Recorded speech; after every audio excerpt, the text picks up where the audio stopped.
Welcome to today's deep dive. Oh, yeah. We're going to journey back to ancient Athens Wow. to unpack the trial of Socrates. One of the most famous in his history. Definitely. For sure.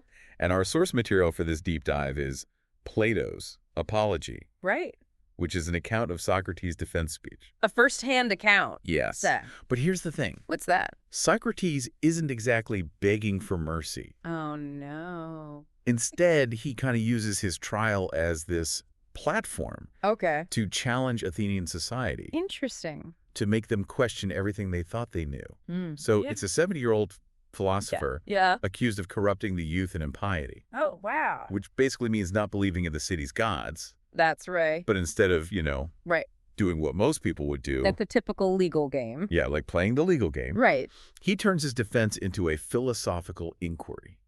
Really profound. It is, Fascinating. and it all starts with this story about the oracle at Delphi. Oh, yeah. This is like the wisest, most revered voice in ancient Greece. Right. And when somebody asked who was the wisest person alive, Okay. guess what she said? Who? Socrates. Oh, wow. But this is fascinating Why is that? because Socrates himself claimed to know very little. He was always, questioning and examining, admitting his own ignorance. So how could he be the wisest? Exactly. What a conundrum. And this question sends him on this mission Okay. to basically test the oracle's claim. That makes sense. So he goes straight to the people who were considered the wisest. Right. So like politicians, Oh, yeah. poets, artisans, Anyone who was anyone who was thought to have great knowledge. considered an expert. Right. Right. And he finds Mm. that these supposedly wise individuals, Yeah. while they were skilled in their fields, couldn't actually explain Oh. the underlying principles of their knowledge. So they were experts in what, but not why. I see. They couldn't really explain Okay. the reasoning behind their beliefs or their actions. So their wisdom was kind of superficial. Exactly. Uh-huh. And Socrates, Mm-hmm. through his questioning, Yeah. exposed this gap Okay. between true wisdom Right. and mere expertise. Mm-hmm. So, for example, Yeah. his conversations with poets, Okay.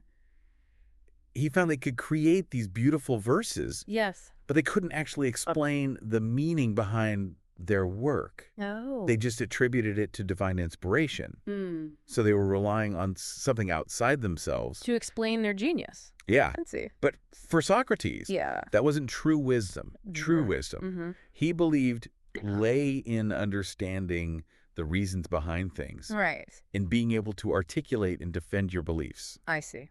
which brings us Yeah. to the charges against him. Oh, right. Yeah. Socrates, the main accuser, Yeah.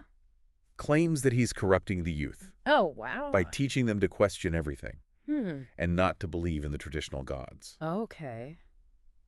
And it's interesting how Yeah. those in power Uh-huh. often view those who question them as a threat. Right. So Miletus is basically afraid All right. that Socrates' influence is going to lead to chaos and dissent. Mm. But during the trial, Yes. Socrates dismantles Miletus' arguments Oh, wow. and reveals Yeah. all their inconsistencies and contradictions. Really? He does, Wow.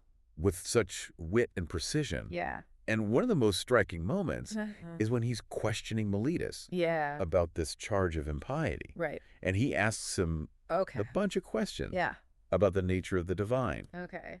And he eventually traps Miletus Uh-huh. in this logical absurdity. Oh, really? So he gets Miletus to admit that he believes in demigods, Okay. who are basically offspring of gods and mortals. But then he's like, well, if you believe in demigods, Yeah.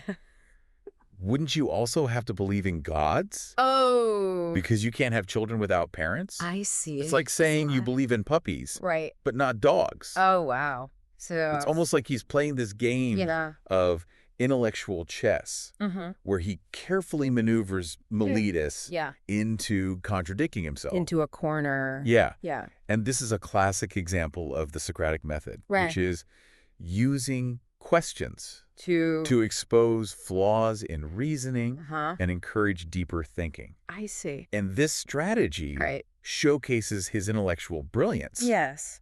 but it also highlights his commitment to truth Uh-huh. and his belief Yeah. that real knowledge Mm. comes from questioning and examining, Not from blindly accepting. not from just This is- accepting what you're told. Right. And this unwavering commitment to truth leads him to make one of the most audacious claims Okay. in his defense. What's that? The analogy of himself as a gadfly. Oh, wow. So tell me about this analogy. Well, It seems like a really crucial part of it is. He compares himself to a gadfly, Okay. this pesky insect Okay. that bites and annoys a horse. Uh-huh. And he says he's been sent by the gods Oh, wow. to awaken the sluggish Athenian state. Okay. Wow. So he's basically saying he's this Annoying, Yeah. but necessary force to Right. shake things up. to make people think. Precisely. Yeah. He says just like a gadfly keeps the horse from getting lazy, Oh, boy. he's keeping Athenian society from Yeah. falling into Right. intellectual stagnation. Oh, He sees his role Yeah. as provoking thought, Well. challenging assumptions, right. and making people confront Uncomfortable. uncomfortable truth. Which explains why he wasn't so popular with Yeah. the Athenian elite. Not at all. Yeah. But Even when facing the possibility of death, yeah. Socrates refuses to back down He does. from this mission. Yeah. And he says, Yeah. I'd rather die Wow. than live a life where I'm forbidden to question. That's some serious dedication to Right. truth. It is. And this commitment Uh-huh. is also evident Okay. in his response Yeah. to the jury's guilty verdict. Right. Instead of Yeah. pleading for leniency Right. or proposing a traditional punishment, Yeah. he does something unexpected. Really? What is it? Well, he suggests Okay. that he should get free meals for life. Free meals Yeah. for life Uh-huh. in the Prytaneum, Yes. which is a place of honor for Yeah. Olympic victors. Exactly. Really? His idea That's his idea of a punishment. of a punishment. I love it. It's brilliant. It's brilliant. Kind of sarcastic. Yeah. He's essentially saying Yeah. that his philosophical contributions Right. are more valuable. Than athletic achievements. It's like he's turning their values upside down Yeah. to highlight Right. the importance of intellectual pursuits okay. over physical prowess. It's like he's saying, hey, if you're going to punish me. At least recognize Yeah. the true value of my work. Exactly. And of course, the jury doesn't appreciate his irony, oh, no. and they sentence him to death, Oh, man. which is tragic. Yeah. It is. But even in the face of death, Uh-huh. Socrates remains composed. doesn't He have- accepts his fate With peace. With a sense of peace. Yeah. And even a little bit of curiosity. Yes. And this is where the apology takes on this deeper dimension, because he starts exploring the nature of death Right. and the possibility of an afterlife. Oh, yeah. And he offers two possibilities. Okay. Either death is just a complete end. Like an eternal sleep. Yeah. Right. Or it's like the soul goes somewhere else. the soul migrating to another realm. Yes. And he seems to find both possibilities appealing, He does. which I find interesting. Interesting. So the first possibility, Yeah. he argues that if death is just Yeah. the absence of experience, Right. then it can't be bad. Right. And he compares it to a Sure. night of dreamless sleep, Right.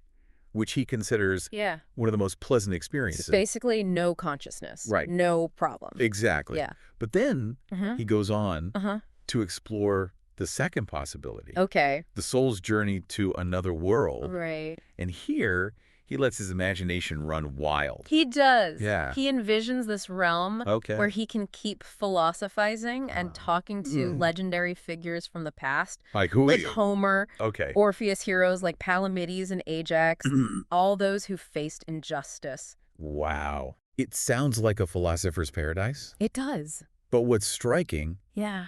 is his eagerness Yeah. to continue this mission, Uh-huh. even in the afterlife. Even in the afterlife. He Yeah. says, I'm going to go around examining men there, as I have done here, Ah. and I shall find out who is wise and who pretends to be wise.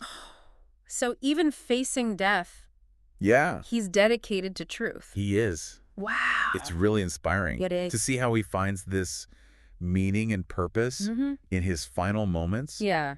He doesn't see death as an end, Right. but like a transition. Just transition to a new existence. This different kind of existence where he can continue his intellectual explorations Yes. without the limitations But of the physical world. limitations of the physical world. And before he delivers his final message to the jury, Okay. he shares some thoughts Yeah. about what his death really means. Okay. And this is where he says, Yeah. they haven't actually harmed him.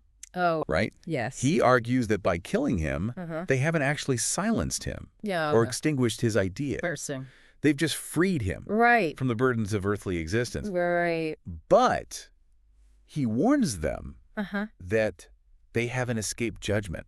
Oh. They've only invited more scrutiny because other people will take his place. They will. Yeah, Yeah. to continue challenging the status quo. Right. And he says that younger, Yeah. more relentless critics will emerge. It's almost like he's saying that truth will find a way to express itself. Yes. And those who stifle it Right. will face consequences. It's a chilling prediction. It is. Wow. Wow, what a story. It is. I mean, it's incredible how he turns his trial Mm-hmm. into this profound philosophical statement. It's like Right. he's using his death Yeah. as a final lesson. As a way to challenge Athenian society one last time. It's really what makes his story so enduring. I think so. You know, this clash between individual conscience Right. and societal norms, Yeah. between truth and challenging authority. Definitely makes you think about those people today. The gadflies of our time Yeah. who challenge us Right. and push us. Yeah. To confront those uncomfortable truths. Yeah, And sometimes they're celebrated, sometimes.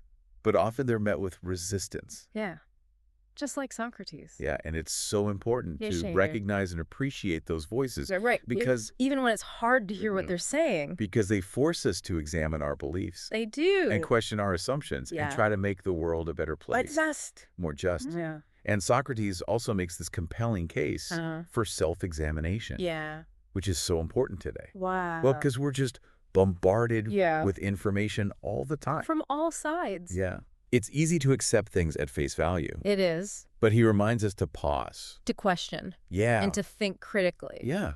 About the information we consume.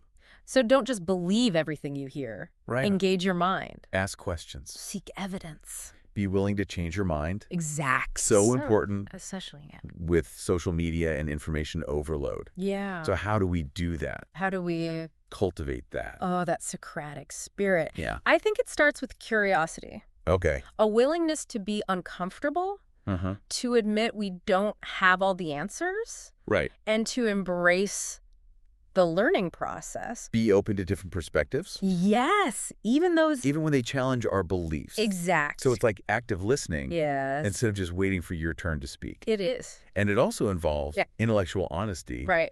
Being willing to admit when we're wrong. And to change your mind. Yeah. When presented with new evidence. Powerful stuff. It is. And, Yeah. he also highlights living a just life, Yes. even when it's hard. Right. Even when you have to go against the grain. He could have saved himself He could have. if he just said what they wanted to hear. Right. But he chose integrity. Over survival? Yes. That's inspiring. It is. His commitment to his values? Even in the face of death. See, even in the face of death. Shows us that a life Yeah. lived according to our principles is a life worth living. Regardless of the consequences. And it's really his story Yeah. that shows us the power of ideas. How so? Even though Socrates was silenced, Yeah. his ideas continued to spread They did. and influence so many people. For generations. His emphasis on critical thinking, Mhm. self-examination, Yeah, right. the pursuit of truth, Laid the foundation for Western philosophy. really did. It's amazing. And I think that's his most enduring legacy. What's that? The reminder that ideas Yeah. can transcend time and circumstance. That even facing death, Yeah. truth and wisdom can prevail. Powerful. So as we wrap up this deep dive Okay. into the apology of Socrates, Yeah. I hope you're left with a renewed appreciation Yeah.